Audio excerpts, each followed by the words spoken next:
people that know you and fans of yours know you're tough. You're a tough competitor. You're a fierce competitor. And I always heard all these stories about Earnhardt and Skinner. It was like, because, when somebody was going to pass you, you were tough, and I don't think that ever changed, even being teammates with Dale Earnhardt. And I've always heard that he didn't appreciate, and I don't know if this is right or wrong, but I always heard that Earnhardt didn't appreciate how hard you ran the race car and how tough you were on the racetrack. Can you share some of that with us? He hated it, and he didn't want a teammate. And why would he? He had won all those championships and did all his accomplishments without a teammate. This is when Roush and Hendrick and all those guys were just starting to do two-car teams. And Richard, we were kind of some of the last superpowers to the party. Okay. And so Dale didn't like it. He didn't want no part of it. And then he probably raced me harder than anybody else, maybe with the exception of Jeff Bodine. He didn't like Jeff.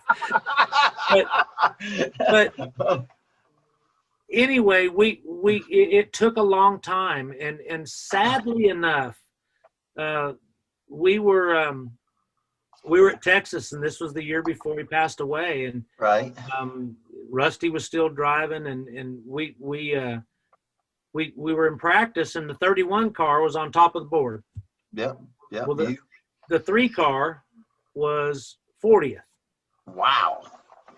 And so it's like 10 or 15 minutes of practice, probably 15 minutes of practice left. And Richard got on the radio and says, "Hey, you guys are in pretty good shape, aren't you?" I'm like, "Yeah, I don't know if it's going to race super good, but it's fast." And he goes, "Would you mind taking the 3 car for a couple laps?" Says Dale thinks there's something wrong in the front end, and he wants you to make a couple laps in it. I'm like, "Sure." Wow. So I came in and got out, and I said, "Don't put no tires on," because they were going to put tires on. I'm like, "No, right. I want it just like the last time he drove it." So I go out, my very first lap, put the 3 car third on the sheet. Oh, God. Picked up 7/10 of a second. And wow, Skinner. Came back in, and Dale and Rusty came to the window, and Dale said, "Well, you sure made me look like an asshole." And I said, "Well, that's because you are." I said, "But instead of we've already got that established. Let's figure out why the car was faster." So I got out and I walked him through the lap and walked him through the entry into 3 and how we came to the green flag and what we did through 1 and 2.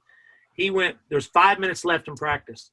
He went back out there and picked up a half a second, was right, just right behind what I ran in it. And he came back and ran really good in the race. So that's the first time that I ever really got Dale's respect.